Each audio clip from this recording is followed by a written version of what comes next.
Cat AP classes में आप सभी का स्वागत है। हम लोगों ने पिछली कक्षाओं में देखा कि बुद्धि क्या है, उसका स्वरूप क्या है, उसकी विशेषता क्या है। इस पे हम लोगों ने विस्तृत चर्चा किया। आज हम लोग देखेंगे बुद्धि के सिद्धांत। बुद्धि के सिद्धांत में हम लोगों ने ये देखेंगे कि बुद्धि में कौन कौन से तत्व सम्मिलित हैं या बुद्धि किन किन तत्वों से मिलकर बनी है। इसको जानने के लिए अनेक मनोवैज्ञानिकों ने बहुत प्रयास किए और समय समय पर अपने सिद्धांतों का प्रतिपादन भी किया। तो सबसे पहले हम लोग देखेंगे कि बुद्धि के सिद्धांत में पहला देखेंगे कि क्या है एक कारक सिद्धांत। एक कारक सिद्धांत, यूनिक फैक्टर थ्योरी। एक कारक सिद्धांत को एक खंड सिद्धांत या एक तत्व सिद्धांत इन नामों से भी कहा जा सकता है। इसमें यह बताया गया है, इसके प्रतिपादक हैं बिने, इनके सहयोगी हैं टर्मन और स्टर्न महोदय।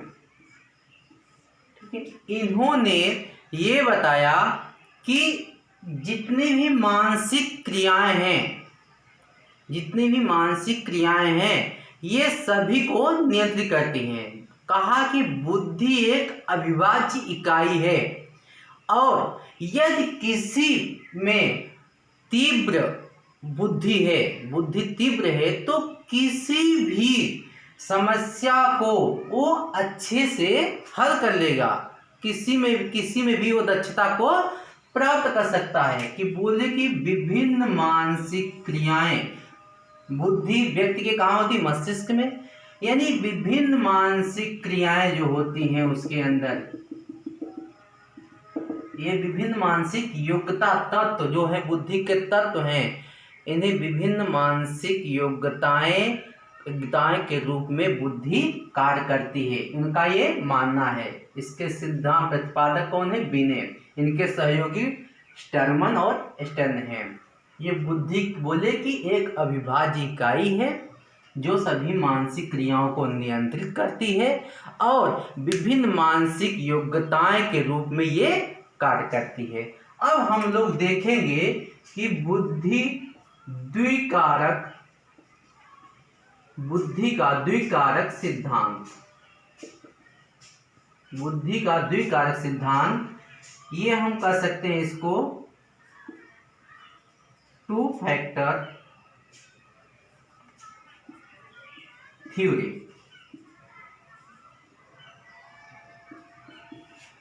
ये 1904 में किसने दिया, स्पीयरमैन ने, अंग्रेज मनोवैज्ञानिक स्पीयरमैन।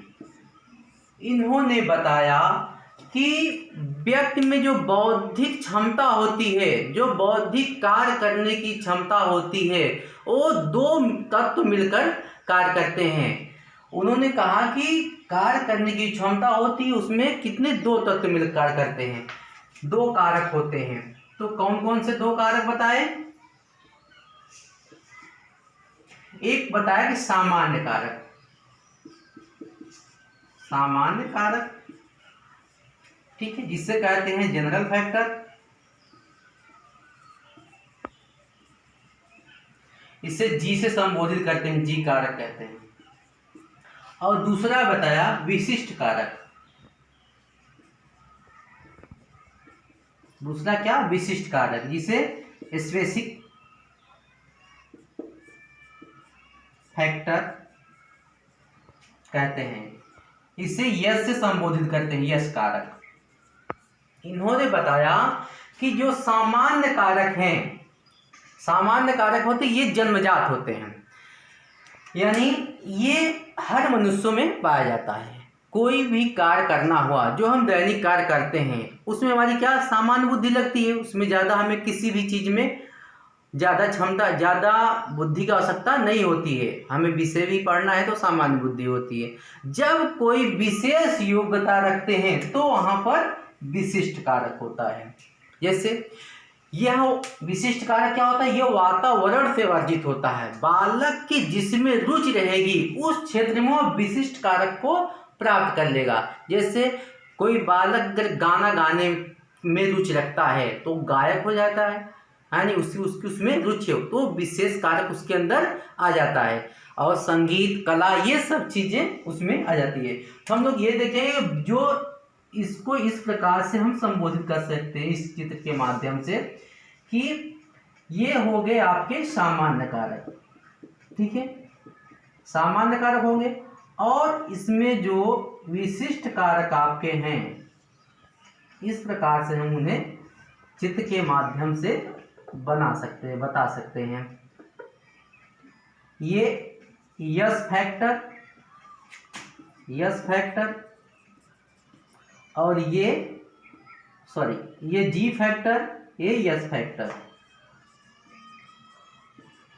यानी सामान्य कारक और विशिष्ट कारक इस प्रकार के होते हैं। ये जन्मजात होते हैं, ये वातावरण से अर्जित होते हैं। दोनों मिलकर कार्य करते हैं, दोनों के बगैर कार्य संभव नहीं है, ठीक है। जी कारक की बहुलता के कारण, जी कारक के अधिकता के कारण क्या होता है कि इसे जी कारक के नाम से भी जाना जाता है। लेकिन इसकी आलोचना भी की गई। थ्रस्टन और गिलफोर्ड महोदय ने इसकी आलोचना किया। उन्होंने कहा कि बुद्धि के सिद्धांत, बुद्धि के कारक तत्व दो कारकों से मिलकर नहीं हो सकते, अनेक कारक मिले होते हैं। अब हम आगे देखेंगे त्रिकारक सिद्धांत, बुद्धि के त्रिकारक सिद्धांत, यानी कह सकते हैं इसे थ्री फैक्टर थ्योरी। इसके प्रतिपादक जो हैं ये भी हैं स्पीयरमैन, 1911। आप लोग देखेंगे कि जो उन्होंने बताया कि इससे पहले हम लोग देखा कि बुद्धि का द्विकारक सिद्धांत स्पीयरमैन का था। तो स्पीयरमैन ने इसमें क्या किया कि जो इनका सामान्य कारक है, जनरल फैक्टर, सामान्य कारक और विशिष्ट कारक, इसमें इन्होंने प्लस कर दिया क्या, जी फैक्टर, और यस फैक्टर में इन्होंने ग्रुप फैक्टर को ऐड कर दिया। इन्होंने बोला कि एक समूह कारक भी साथ में है, लेकिन इसको मनोवैज्ञानिकों ने स्वीकृत नहीं किया, एक्सेप्ट नहीं किया, अतः ये मान्य नहीं हुआ। इस कारण ये विफल हो गया और थॉर्नडाइक महोदय ने तो इसकी आलोचना भी की। अब हम लोग देखेंगे कि बुद्धि का बहुकारक सिद्धांत, बुद्धि का बहुकारक सिद्धांत, बहुकारक, बहुखंड, बहुतत्व, ये नाम दे सकते हैं, कह सकते हैं multi factor theory, multi factor theory 1922 किसने दिया, थॉर्नडाइक महोदय ने। इन्होंने दिया कि बुद्धि का बहुकारक सिद्धांत। इन्होंने ये माना कि न तो ये इसमें सामान्य कारक होते हैं, यानी न तो जी कारक होते हैं, न यस कारक होते हैं, बल्कि बुद्धि अनेक स्वतंत्र कारकों से मिलकर बनी होती है। ये बुद्धि को समान तत्व के रूप में नहीं मानते हैं, ये उसमें कहते हैं कि समानता नहीं होती है। उनके विचार से, यानी थॉर्नडाइक के विचार से, सभी मनुष्यों में बुद्धि विशेष होती है। यदि कह दिए, यदि किसी एक विषय में किसी बालक में योग्यता है तो उससे यह अनुमान नहीं लगाया जा सकता है कि दूसरे विषय में भी उसका वही योग्यता होगी। सपोज दैट, जैसे कोई बालक यदि हिंदी पढ़ने में तेज है, हिंदी में तेज है, तो इससे यह तो अनुमान नहीं लगा सकता कि वो मैथ में भी तीव्र होगा।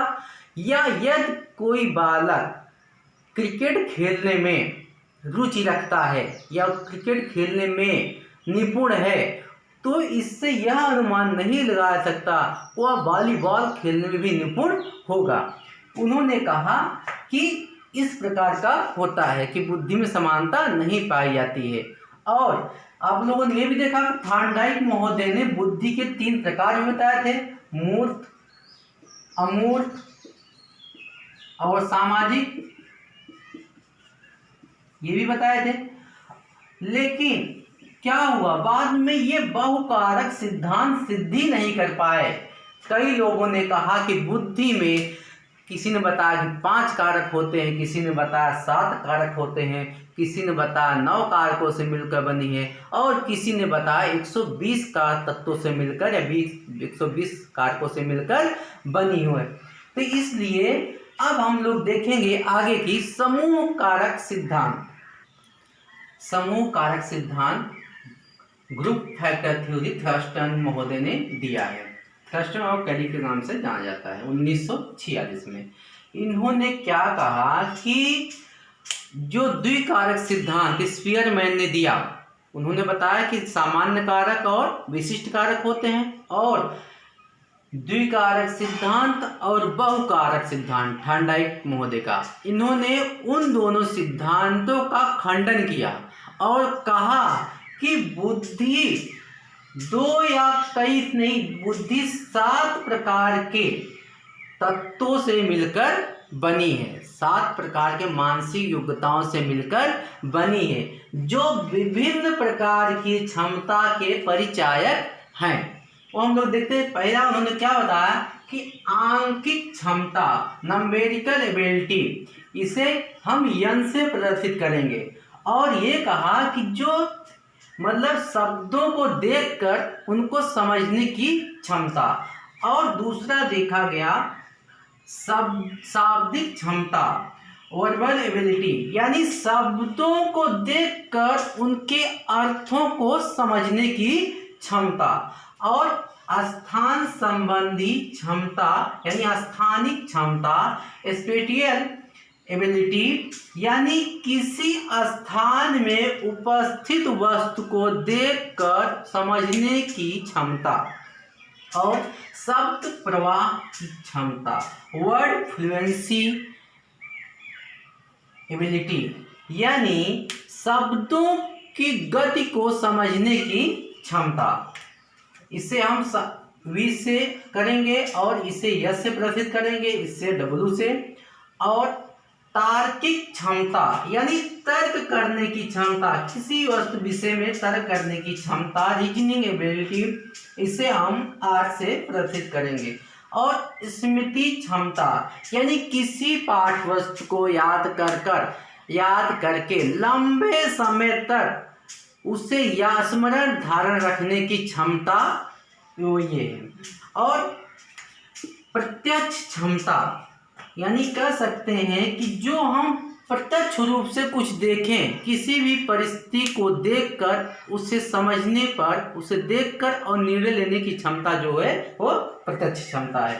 इसे हम यम से प्रदर्शित करेंगे, इसे पी से। इसका एक सूत्र दिया जाता है कि सूत्र के रूप में पूछा जाता है टेट सीटेट के एग्जाम में, N plus V plus S plus W plus R plus M plus P.